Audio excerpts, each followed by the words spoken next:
모든 술은 미생물인 효모가 당분을 섭취하고 이를 알코올로 바꾸는 과정을 통해 탄생합니다.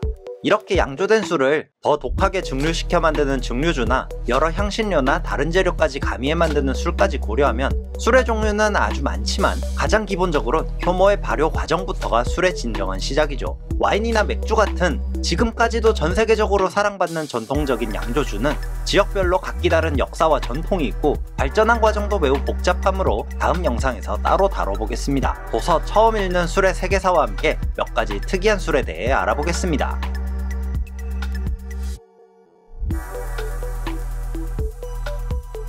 니드라고도 부르고 복밀주라고도 부르는 벌꿀술은 인류가 처음 발견한 술 중 하나라고 여겨지고 있습니다. 포도, 사과, 동물젓, 꿀 등 당분이 풍부한 재료는 여러분이 구독과 좋아요 눌러주시고 적당한 조건만 갖춰진다면 사람이 딱히 건드리지 않아도 발효가 되어서 인류는 그리 어렵지 않게 발효 현상을 발견했으리라 생각합니다. 이 과정에 익숙해진 사람들이 인공적인 발효에도 성공하면서 마시고 즐길 수 있는 좋은 품질의 술이 탄생했죠. 알려진 바에 따르면 인류는 기원전 15,000년 전에도 꿀을 채취했었습니다. 다만 지금처럼 공장 같은 양봉이 보편화되기 이전엔 벌꿀이 아주 귀했습니다. 이는 오랫동안 상류층의 전유물로 혹은 종교의식과 같은 아주 귀한 날을 위해 쓰였음을 의미하죠. 꿀 자체가 방부작용을 하는 데다가 당도도 너무 높아 꿀만으로는 벌꿀술을 만들 수 없습니다. 대략 물과 꿀을 3:1 비율로 희석하고 일정 기간 방치해두면 자연스럽게 술이 완성되는데 제조법이 워낙 간단하다 보니 고대부터 중세 초기까지 게르만 사회에서는 벌꿀술을 흔하게 마셨다고 합니다. 만약 여러분이 원한다면 고대의 방식처럼 물과 꿀을 희석해 가만히 두기엔 잡균이 함께 들어가 오염될 위험이 있으니 효모만 따로 구입해서 깨끗하게 살균한 병에 마찬가지로 3:1로 희석한 꿀물과 효모를 섞어 몇 주간 발효시키면 술이 완성된다고 하니 도전해보셔도 좋겠습니다.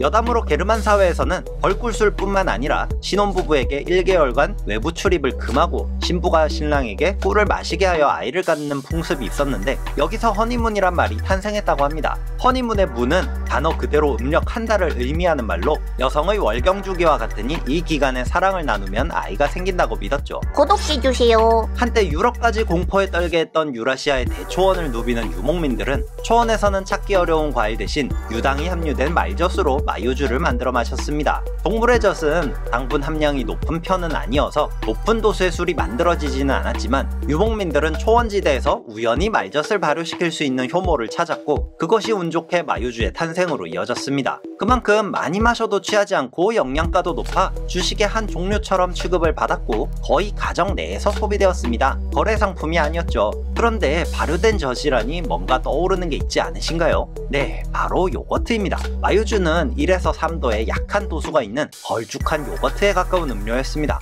다만 유목민에게는 말이 가장 중요한 이동 수단이죠. 그래서 망아지를 키우는 일이 우선이라 망아지가 태어나면 충분히 크기까지는 마유를 따로 모으지 않았습니다. 그러다 3에서 6개월 정도 지나 망아지가 어느 정도 자라면 유목민들은 대량으로 마유를 유착하여 모았다가 발효시켜 겨울 내내 실외해두고 얼려서 보관하였습니다. 많은 양을 한꺼번에 만들 수 있었고 도수도 워낙 약한지라 몇 대접을 마셔도 취하지 않아서 병사스러운 일이 있을 때마다 몽골인들은 마유주를 잔뜩 마셨다고 합니다. 요거트처럼 유산균이 풍부한 음료여서 건강에 관심 있는 소비자를 위해 현대에 와서는 산업적으로 생산되고 있다고 합니다. 저도 고등학생 때 몽골 여행을 갔던 적이 있는데 버스에서 내리자마자 마유주 한 사발부터 먹이길래 뭔지도 모르고 마셨던 기억이 있습니다. 손님에게 마유주를 대접하는 전통은 유목민들의 환대의 표시라고 하네요.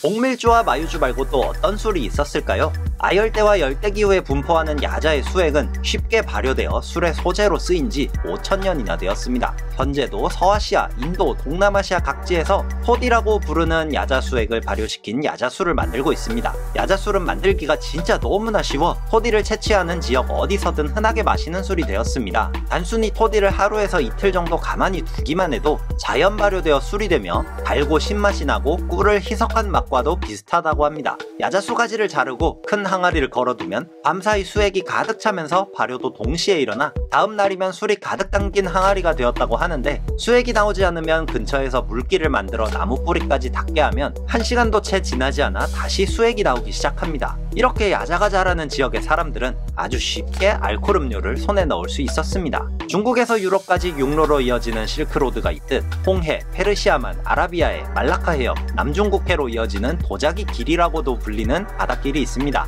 10세기 이후부터 중국 도자기를 주요 상품으로 많은 무역이 이루어졌는데 아시아 전반을 지배한 몽골 제국 시대에 특히나 이 교역로가 번성했었다고 합니다. 마르코 폴로 또한 이 길을 따라 몇 년에 걸친 여정을 이어간 끝에 고향 베네치아로 돌아갈 수 있었습니다. 그는 이 항로에서 항구에 들를 때마다 야자술을 즐겨 마셨습니다. 너무나 쉽게 만들어지는 술에 강한 흥미를 느낀 것이 아닐까 합니다. 다만 이렇게 쉽게 만들어지고 맛있기도 한 야자술이 대중화되지 못한 이유는 야자술이 가진 치명적인 단점에 있습니다. 열대 지역에서 자연 발효로 만들어지는 만큼 단시간에 제조는 되지만 쉽게 상해버려 보존이 어려웠죠. 게다가 발효를 짧게 시켜서 도수도 낮았습니다. 즉석에서 만들어 바로 마셔버려야 하는 술이었던 셈이죠. 3, 4일만 지나도 상한다고 하니 과연 당시엔 널리 퍼지기 어려웠을 법합니다.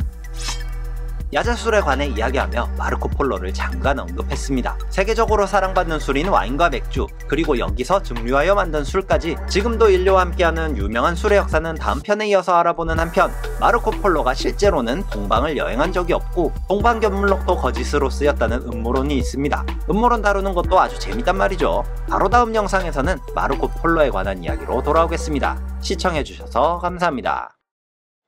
그리고 여러분 새해 복 많이 받으시길 바랍니다.